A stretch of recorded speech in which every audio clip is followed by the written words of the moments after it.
Well, it is just about that time of the year. Back to school means a back to normal schedule for sleep and your kids. Yeah, so when do you start transitioning them from their summer sleeping habits? WSBT-22's Kristen Bean is sitting down with a local sleep doctor for some advice. Kristen. Yeah, good morning, Bob and Leanne. We've got Dr. Daniel Clower here.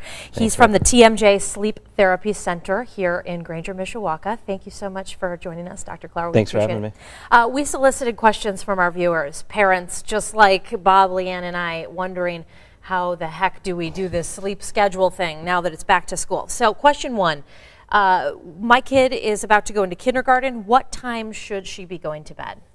You know, really we want to start winding things down for a kindergartner, probably around 6:37, and it'd be great if they're in bed, you know, sleeping by 8 o'clock at night, just so that they have enough time to get their good, 10, 12 hours in before they have to wake in the morning. That brings me to another question that I personally have. How do you know if your child is sleeping long enough?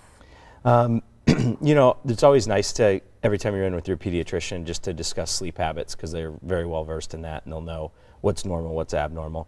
But really you want to get about a 10 to 12 hour range and try to keep as consistent of a bedtime schedule as possible.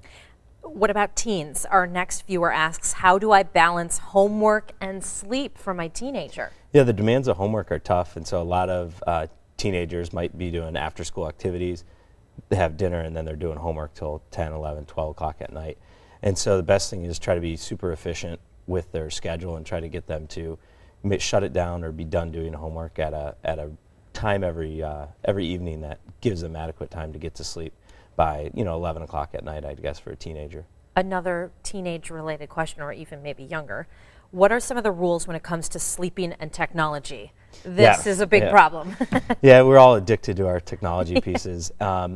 Most of the sleep experts will tell you that you want to decrease screen time at least a half hour before you go to bed, if not an hour before. The bright light of the screen will stimulate your brain and will change your transition into sleep and make it harder to fall asleep. So putting the screen away and getting those mundane activities before bed that aren't very stimulating, cleaning up clothes, packing a lunch, stuff like that, that's really not hyper stimulating. Get that done right before you go to bed, as opposed to checking email, checking Facebook, Twitter, and all that stuff. Okay, and then what should I be doing now if my kid doesn't go back to school for a couple more weeks, 2-3 weeks? Yeah, where we live is really tough because it's bright super late in the evening. So what you can do now is start to get that schedule and almost pretend that they got to get up to get ready for school. So start to bring that bedtime earlier in the day so that the kids transition to it, and start to, if you're eating dinner a little later when they're out of school, start to move that dinner time even more forward and just try to reproduce what's going to happen in a couple weeks. And I want to get this question real quick. This woman's 8-year-old son wakes up frequently. She's wondering if sleep aids are okay to give to kids this young. I would never unsolicited do a sleep aid unless it was through your pediatrician. So if you're having issues with the kid waking up repeatedly, there's many causes for that, and they range from varying things. So I would first and foremost talk to your pediatrician.